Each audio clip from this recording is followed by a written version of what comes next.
Pasukan Pertahanan Israel atau IDF mengalami kekalahan saat adu tembak jarak dekat dengan Hizbullah di Lebanon. Dikutip dari Al-Mayadin.net, bentrok sengit itu terjadi pada Minggu 13 Oktober pagi hingga sore. Dalam kurun waktu tersebut, Hizbullah melancarkan 38 operasi ke posisi Israel. Hizbullah mengklaim serangan posisi Israel menggunakan roket dan senjata artileri. Militer Lebanon pun menyebut pejuangnya berhasil menghancurkan beberapa kendaraan lapis baja. Channel 12 Israel melaporkan setidaknya 27 tentara Israel sekarat akibat konfrontasi dengan pejuang Hizbullah. Sementara koresponden Al-Mayadin melaporkan setidaknya 30 korban militer Israel sekarat dan dirawat di dekat desa perbatasan Eita al-Sha'ab, Ramiyah, dan Kauzah. Dari jumlah tersebut, 6 tentara Israel dievakuasi ke rumah sakit Rambam di Haifa lantaran mengalami kritis. Namun militer Lebanon mengatakan Israel telah berupaya menyembunyikan jumlah korban.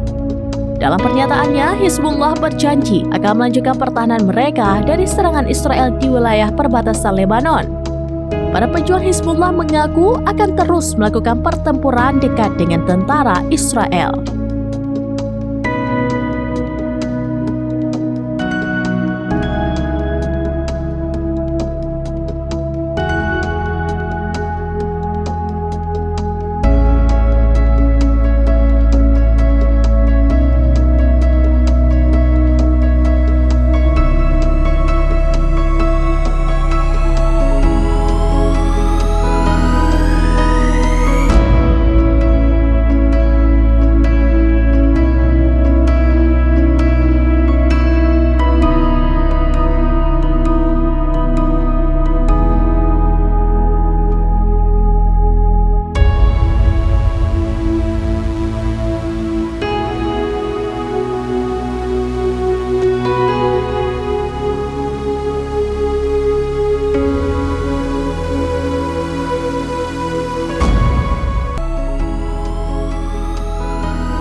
Download Tribun X sekarang, menghadirkan lokal menjadi Indonesia.